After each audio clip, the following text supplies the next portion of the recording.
CO2, or carbon dioxide, is a greenhouse gas which is primarily responsible for climate change and other negative effects on the environment and human health. As a result, governments try to reduce CO2 emissions using one of two common practices, either a tax or a permit system.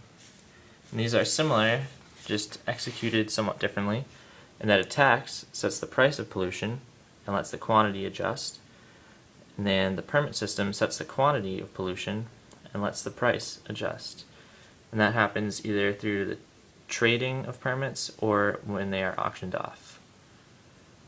The point is that both put a price on CO2 emissions and force firms to limit their emissions and motivate them to innovate and become more efficient in the future by finding more efficient and less emitting ways of producing.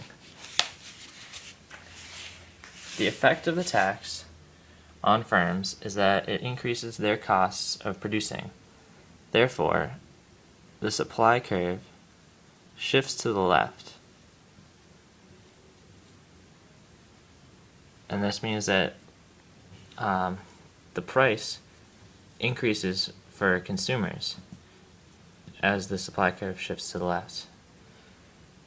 And in the long run, it results in firms attempting to make changes in order to minimize these additional costs that come from CO2 emissions, and ultimately they'll lower those emissions as they become more efficient. So the tax and permit systems are supply-side policies. They're aimed at reducing the availability of fossil fuels, which is the primary source of CO2, by reducing the supply curve as shown.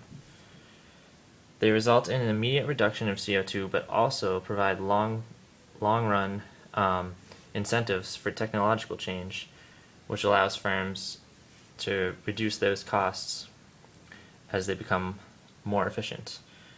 It also increases prices for consumers, as we saw in the graph, which leads to potential long-term change in demand. However, in real life, demand for fossil fuels is highly inelastic, which means that it would take a dramatic increase in price to impact the quantity demanded in any significant way. Some real-world examples of these types of policies are in Europe, where pollution taxes are very common.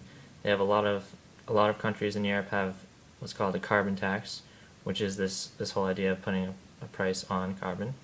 Additionally, in the U.S., there's the Regional Greenhouse Gas Initiative, which is an agreement between some northeastern states where they have a auctioning of permits for CO2. And also, there was SO2 permit trading established by the Clean Air Act, which involves permits for sulfur dioxide, which is a different issue but also an environmental problem. So that was created to combat acid rain. And overall,